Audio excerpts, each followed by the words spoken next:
ఇక్కడ ఒక చెరువు కనిపిస్తుంది కదా, ఇది మొత్తం చెరువు కనిపిస్తుందా?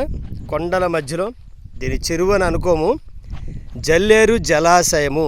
మనం ఆల్రెడీ జలాశయంలో ఉన్నాం, కొన్ని ఇసుక మేటలు వేసినాయి, ఈ మేటల మీద నుంచి ఉన్నాం. తర్వాత ఇది ఫుల్ అయితే కనుక ఇంకా రావడానికి ఛాన్స్ లేదన్నమాట. ఇదంతా కూడా జల్లేరు జలాశయము. ఇక్కడ దొరమావిడిలో మనకి జంగారెడ్డి బుట్టాగూడ నుంచి దొరమావిడి వస్తే దొరమావిడిలో ఉంటుంది జల్లేరు జలాశయము. ఇదిగోండి ఆనకట్ట అక్కడ ఉంది, అది ఇక్కడ నుంచి లిఫ్ట్ ఇరిగేషన్ ఇంకోటి కనిపిస్తుంది చిన్నగా. యాస్ మీకు అటు నుంచి కూడా ఒకసారి జల్లేరు జలాశయం మొత్తం చూపించాను, ఒక స్టోన్ కూడా ఒక రాయి కూడా వేసి. ఇది ఎక్కడ ఉందంటే చూడండి, మనం చెరువులో ఉండి మాట్లాడుతున్నాం, జలాశయం మధ్యలో ఉండి వీడియో చేస్తున్నాను. ఇది చూడండి కొండల మధ్యలో. ఇక్కడ అనేక రకాలైనటువంటి ఇక్కడ తాడి చెట్లు కనిపిస్తున్నాయి కదా, వాటి యొక్క తలలు కూడా కనిపించవు. ఈ వాటర్ ఫిల్ అయితే, ప్రాజెక్టు వాటర్ ఫిల్ అయితే వాటి తలకాయలు కూడా కనిపించవు, అంత వాటర్ ఉంటుంది, అంత ఫుల్ వాటర్ ఉంటుంది. ఇక్కడ ప్రజెంట్ సమ్మర్ కాబట్టి వాటర్ లేదు. ఇక్కడ చూడండి చుట్టూ కూడా మీకు దట్టమైనటువంటి అటవీ ప్రాంతం కనిపిస్తుంది, అటవీ ప్రాంతం. ఇది మొత్తం కూడా అడవి.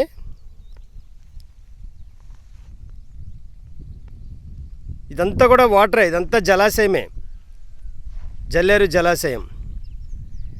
ఈ కొండల మధ్యలో, ఈ కొండకి అగో ఆ యొక్క హిల్కి మధ్యలో ఈ జలాశయం అని నిర్మించారు. ఎస్ ఇదిగో అక్కడ ఉన్నటువంటి ఆ కొండ, ఇక్కడ ఉండేటువంటి ఇది, ఈ రెండింటి మధ్యలో జలాశయం నిర్మించారు. ఇది మొత్తం కూడా ఇక్కడ నుంచి వాటర్ చాలా దూరం ప్రయాణిస్తుంది. ఏజెన్సీ గ్రామాల ప్రజలకు కానీ ప్లెయిన్ ఏరియాకి కానీ మొత్తం అంతటా కూడా వాటర్ని సప్లై చేసేటువంటి ఏకైక జలాశయము మన యొక్క జల్లేరు.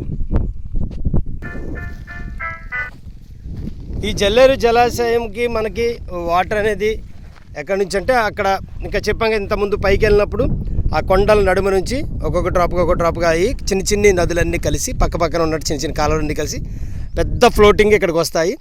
ఇక్కడ చూస్తున్నాం ఇటం రైట్ సైడ్ ఏమో అలివేరు గ్రామం, అలివేరు తర్వాత బిచేపంగా లంకపాకలు, తర్వాత ఇంకా పైకి ఇంకా చాలా ఉన్నాయి. అదే లెఫ్ట్ సైడ్కి వెళ్ళేటప్పటికి మనకి ఎర్రాయిగూడు ఆ కొండల మధ్యలో ఉంటుంది, ఎర్రాయిగూడు. ఇంకా అవతలకి ఇంకా కొన్ని ఊర్లు ఉన్నాయి. ఏజెన్సీ గ్రామ ప్రజలు, గిరిజన ప్రాంత ప్రజలు ఎంత హ్యాపీగా ఎంజాయ్ చేస్తూ బతుకుతూ ఉంటారు. ఇప్పుడు కూడా ఏజెన్సీ గ్రామాల్లో మేము వెళ్ళిన తర్వాత అక్కడ ప్రాంతం కూడా కొన్ని చూపించాను వీడియోల ద్వారా. ఎంత చల్ల గాలి చూసారా, సన్ కూడా 11-12 అయినా సరే సన్ చక్కగా దాంట్లో కూర్చొని. అందుకని అడవులు అనేవి మనకు చాలా ఉపయోగం. అడవులు ఎక్కడైతే ఉంటాయో, చెట్లు ఎక్కడైతే ఉంటాయో అక్కడైనటువంటి ఎవాపరేట్ అయినటువంటి వాటర్ అనేది క్లౌడ్స్గా మారుతుంది. ఇక్కడ చల్లదనం అనేది ఎక్కువగా సంతరించుకుంటుంది. ప్లేన్ ఏరియాలో మనం ఎన్ని బాధలు పడతామో చూసారు కదా ఎండలకి. ఇక్కడ చూడండి ఎంత చల్లగా ఉందో. నేను మెయిన్ జలాశయం నుంచినే వీడియో తీస్తున్నాను. ఓకే ఫ్రెండ్స్, సపోర్ట్ చేయండి, లైక్ చేయండి, షేర్ చేయండి, వీలెంతమందికి మన ఛానల్ వెళ్ళేలాగా చూడండి. సబ్స్క్రైబ్ చేయటం మాత్రం మర్చిపోద్దు దయచేసి. ఎస్ మన వ్యూస్ పెరగాలి. నెక్స్ట్ అదేవిధంగా సబ్స్క్రైబ్ కౌంట్ కూడా పెరిగేలాగా అందరూ కూడా మన ఛానల్ని సపోర్ట్ చేస్తారని కోరుకుంటూ, మీ Rajasekhar 7444 @J Rajshekhar 7444. Bye Nana, bye, thank you.